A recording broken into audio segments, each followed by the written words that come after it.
ہم فوراً کوئی بھی فیصلہ لینے کے بجائے ایک دن اور لگا کر کیس کو مختلف زاویوں سے دیکھ کر پھر آگے بڑھیں گے، پھر کل پلان ترتیب دیں گے۔ حمزہ نے میٹنگ ختم ہونے کا عندیہ دیا۔ حیا کافی دیر یوں ہی گھر کے مختلف حصوں کو ایکسپلور کرتی رہی تھی۔ حمزہ کے کمرے سے نکل کر 2 کمرے چھوڑ کر ایک اسٹڈی روم تھا جہاں بہت سی کتابیں پڑی تھیں۔ میز پر بکھرے کاغذوں سے اندازہ لگانا مشکل نہیں تھا کہ اس روم کو باقاعدہ استعمال کیا جاتا ہے۔ حیا نے حمزہ کے کمرے کو دوبارہ سیٹ کیا تھا۔ کہتے ہیں گھر میں جگہ ہو تو دل میں جگہ بن ہی جاتی ہے۔ حیا نے بھی کمرے کی سیٹنگ بدلی تھی۔ وہ کافی کا مگ پکڑے کچن سے نکل رہی تھی۔ سامنے کا منظر دیکھ کر وہ ششدر رہ گئی۔ اس کے کمرے کے ساتھ والے کمرے سے سب لوگ نکلتے لاؤنج میں آ رہے تھے۔ حیا کو لگا یہ کوئی وہم ہے۔ اس نے وہ کمرہ دیکھا تھا، وہاں کوئی نہیں تھا۔ ہیلو بیوٹیفل لیڈی، شیری کی آواز پر حیا ہوش میں آئی۔ وہ واقعی وہاں تھے۔ ہائے، حیا کے منہ سے بس اتنا ہی نکلا۔ کیا ہو گیا آپ کو؟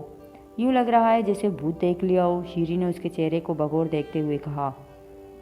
السلام علیکم بھابی، آنے والی سمایا تھی۔ اس نے آگے بڑھ کر حیا کو گلے لگایا اور پھر اس کے ہاتھوں کو ہونٹوں کے قریب لا کر چھوا۔ حیا اس کو دیکھ کر خوش ہوئی تھی۔ بھابی آپ کو ایکٹنگ آتی ہے؟ شیری نے فریج سے سیب نکالتے ہوئے حیا سے پوچھا۔ وہ تینوں اب کچن میں تھے۔ نہیں، سمایا سے بات کرتے حیا نے مڑ کر شیری کو دیکھا۔ سیکھ جائیں گی، کمپنی اچھی مل گئی ہے آپ کو، شیری کہہ کر باہر چلا گیا۔ سمایا نے اسے جاتے ہوئے دیکھا تھا۔ حیا کو سمجھ نہیں آیا تھا، لیکن سمایا کے چہرے کی رنگت بدلتے اس نے دیکھی تھی۔ علی اپنے گھر چلا گیا تھا، تراب بھی پیچھے ہی نکل گیا تھا۔ حمزہ ایک طرف سنگل سیٹ صوفہ پر بیٹھا فون استعمال کر رہا تھا۔ اس کے ساتھ دوسرے صوفے پر ایک طرف زویان اور دوسری طرف شیروان لیٹے تھے۔ وہیں نیچے کارپیٹ پر شیریں بیٹھا تھا۔ حمزہ کے سامنے سنگل صوفہ پر عنایا تھی۔ سر آج بھوک ہڑتال ہے، شیریں نے پیٹ پر ہاتھ مارتے حمزہ کو مخاطب کیا۔ یہ شیریں ہی تھا جو حمزہ کے ساتھ اس کے طرح بات کر سکتا تھا۔ ارے ہاں، تم لوگوں کو بھوک لگی ہوگی، ایک منٹ۔ حمزہ نے فون صوفہ پر رکھا اور کچن کی طرف بڑھا۔ بی اماں کیا بنایا ہے؟ کچن میں داخل ہوتے ہی حمزہ نے کہا۔ سامنے حیا اور سمایا کھڑے تھے۔ ارے ہاں، بی اماں تو نہیں ہے۔ حمزہ نے ماتھے پر انگلی پھیری۔ دوسرے ہاتھ کی 2 انگلیاں جینس کی جیب میں تھی۔ سمایا حمزہ کو وہاں دیکھ کر نکل آئی تھی۔ تم ٹھیک ہو اب؟ حمزہ نے کاؤنٹر سے ٹیک لگاتے ہوئے حیا سے پوچھا۔ حیا نے اس بات میں سر ہلایا۔ چلو، دیٹس گریٹ۔ حمزہ نے ٹیک لگائے ہوئے ہی دونوں ہاتھ کاؤنٹر پر جمائے۔ میں کیا کہہ رہا تھا سر؟ شیری نے کچن میں قدم رکھا۔ اوہ سوری، میں نے آپ لوگوں کی پرائیویسی کو ڈسٹرب کر دیا۔ وہ مڑا۔ وہ اب ڈرامہ کر رہا تھا۔ رک جاؤ ڈرامے باز۔ حمزہ بھی اس کی رگ رگ سے واقف تھا۔ شیری میرا خیال اب تمہاری شادی کر دینی چاہیے، حمزہ نے شیری کو بغور دیکھتے ہوئے کہا۔ میں آپ کو چھوڑ کر کہیں نہیں جاؤں گا۔ شیری آ کر حمزہ کے گلے لگ گیا۔ حمزہ نے اس کے سر پر چیت رسید کی۔ سیدھا کھڑا ہو۔ وہ کھڑا ہو گیا تھا۔ شیری کے ساتھ ہی حمزہ کا مختلف روٹ تھا۔ کچھ کھانے کھلانے کا پروگرام بنائیں سر۔ شیری نے حمزہ کو اس کے کچن میں آنے کا مقصد بتایا۔ بی اماں تو نہیں ہیں تو باہر سے ہی منگوا لو، حمزہ نے مشورہ دیا۔ یہ بھی صحیح ہے۔ شیری فون پر نمبر ملاتا باہر نکل گیا تھا۔ ویسے بھابی، آپ بھی ہمارے ساتھ آ کر باہر بیٹھے نا۔ شیری کچھ سوچ کر واپس آیا۔ حیا حمزہ کے ساتھ باہر آ گئی تھی۔ کھانا آرڈر کر دیا گیا تھا۔ سامنے 3 سیٹر صوفہ پر سمایا کے ساتھ حیا بیٹھ گئی اور وہیں کارپیٹ پر شیری بیٹھ گیا تھا۔ بھابی آپ کو ڈانس آتا ہے؟ شیروان نے سیدھے ہوتے ہوئے حیا سے پوچھا۔ ہاں، حیا سٹ پٹائی۔ ہاں، وہ ہمارا ایک دوست ہے، اس کا ٹھمکا سیٹ کروانا ہے، کمائی کرنے میں بڑی وقت ہے بیچارے کو۔ شیروان نے شیری کو چھیڑا۔ بچے تمغے یوں ہی نہیں لیتے۔ شیری نے اپنے سینے پر فقریہ انداز میں ہاتھ مارا۔ ہاں، خسرا بننا پڑتا ہے، شیروان نے اسی جوش سے کہا۔ تو نہیں سمجھے گا۔ شیری نے اس کی ٹانگ پر ہاتھ مارا۔ شیروان کرایا۔ حمزہ فون کان پر لگاتا باہر نکل گیا تھا۔ بس کر دو اب تم لوگ بھی، تکتے نہیں ہو جانو مانو کر کے۔ شیری نے زویان کے ہاتھ سے فون کھینچا۔ جب سے یہ لوگ بیسمنٹ سے واپس آئے، عنایا اور زویان اپنا فون لے کر بیٹھے تھے۔ میرا فون واپس کر، زویان اٹھا۔ یہ کیا لکھا ہے؟ استغفر اللہ۔ شیری نے زویان کے فون سے میسج پڑھا۔ شیری میرا فون دے۔ زویان اس کے پیچھے پیچھے تھا۔ جب وہ شیری کے پاس پہنچا تو اس نے زویان کا فون شیروان کی طرف اچھالا۔ زویان شیروان کی طرف مڑا۔ اس سے پہلے کہ وہ شیروان تک پہنچتا، فون دوبارہ شیری کے ہاتھ میں تھا۔ سمایا اور حیا ان کو پورے لاؤنج میں گھومتا دیکھ رہی تھی۔ یار نہیں کرو، فون دو میرا۔ زویان تڑپ رہا تھا۔ بھابی غور فرمائیں۔ شیریں حیا کے پاس جا کر نیچے کارپیٹ پر بیٹھ گیا۔ استغفر اللہ استغفر اللہ۔ شیریں نے اسکرین پر دیکھ کر سر پکڑ لیا۔ کیا لکھا ہے؟ اونچا پڑھنا۔ شیروان شیریں کے ساتھ آ کر بیٹھ گیا تھا۔ اچھا تو لکھا ہے۔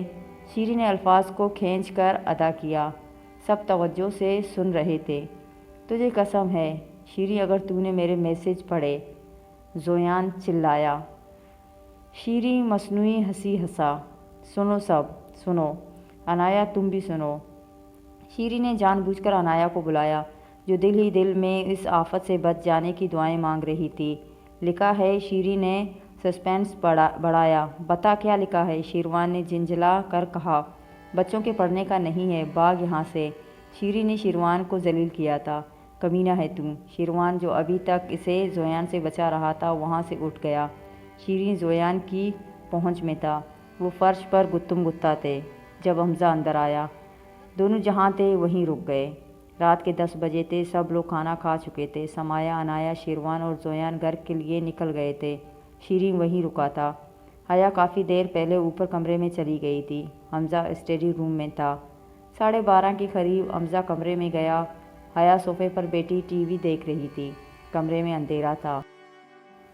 سامنے حمزہ کی تصویر کے نیچے اور بہت سی تصاویر نالون کی تار میں ڈال کر لٹکائی ہوئی تھیں اور ان پر LED لائٹس کو لپیٹا گیا تھا جو مختلف رنگوں میں جل اور بجھ رہی تھی۔ یہ پرسکون تھا۔ حمزہ کو اچھا لگا تھا۔ Have you done this? Hamza نے صوفے پر بیٹھی حیا سے پوچھا۔ میں بور ہو رہی تھی تو حیا نے بات ادھوری چھوڑی۔ It's nice. حمزہ بیڈ کی طرف بڑھا۔ حمزہ نے بلیزرز اتار کر بیڈ پر رکھا۔ یہ تصویریں۔ وہ رکا۔ وہ 5-6 مختلف تصویریں تھیں۔ حمزہ نے ایک ہاتھ ماتھے پر رکھتے گہرا سانس لیا۔ How dare you! وہ چلایا تھا۔ حیا اس کے اچانک چیخنے پر کھڑی ہو گئی تھی۔ How dare you display this pictures here! وہ دوبارہ چلایا۔ میں حیا ایسے ری ایکشن کے لیے تیار نہیں تھی۔ وہ حیا کی طرف بڑھا۔ حیا پیچھے ہونا چاہتی تھی لیکن پیچھے صوفہ تھا۔ حمزہ نے اس کے گالوں کو اپنی انگلیوں کے بیچ دبایا۔ کیا سوچ کر یہ تصویریں یہاں لگائی تم نے؟ تم دکھانا چاہتی ہو کہ میں ظالم ہوں، قاتل ہوں؟ تم مجھے بتانا چاہتی ہو کہ میں نے ان کو مارا؟ وہ چیخ رہا تھا۔ اس کی آنکھوں میں خون اتر آیا تھا۔ حیا خود کو چھڑوانے کی کوشش کر رہی تھی۔ حمزہ نے حیا کو پیچھے دھکا دیا۔ وہ پاگل ہو رہا تھا۔ صوفے کے سامنے میز پر رکھا گلدان حمزہ نے ہاتھ مار کر نیچے گرا دیا تھا۔ رات کے سناٹے میں آواز گونجی تھی۔ شیریں سونے کی کوشش کر رہا تھا جب وہ آواز سن کر اوپر آیا۔ شیریں نے لائٹ آن کر دی تھی۔ سامنے کا منظر اس کے لیے شاکنگ تھا۔ حمزہ کا یہ روپ اس نے کبھی نہیں دیکھا تھا۔ حیا کا بازو حمزہ کی گرفت میں تھا۔ آنکھیں غصے سے سرخ تھیں۔ میری زندگی جہنم ہو گئی ہے۔ روز روز ایک ہی چیز، روز یہ تماشا۔ وہ چیخنے جا رہا تھا۔ حیا اس کے ہاتھوں میں مچل رہی تھی۔ حمزہ سر کیا ہو گیا ہے آپ کو؟ شیریں نے اسے کندھے سے پکڑ کر پیچھے کھینچنا چاہا۔ پاگل ہو گیا ہوں میں۔ حمزہ نے شیریں کو پیچھے دھکیلا۔ اب وہ دیوار پر لگی تصویروں کو کھینچ رہا تھا۔ شیریں اونٹوں کی طرح حمزہ کو کمرے میں ادھر سے ادھر جاتے دیکھ رہا تھا۔ حمزہ ایسا نہیں تھا۔ دوبارہ اس کمرے میں تمہاری شکل بھی دیکھنا نہیں چاہتا۔ حمزہ نے حیا کا بازو پکڑ کر باہر کی طرف دھکا دیا۔ سر آپ یہ کیا کر رہے ہیں؟ شیریں چلایا تھا۔ تم بھی جاؤ، سب جاؤ۔ I don't want any one. Hamza کی آواز بلند تھی۔ اس کی آنکھوں میں نفرت تھی۔ ڈریسنگ ٹیبل پر رکھی ہر چیز اب فرش پر پڑی تھی۔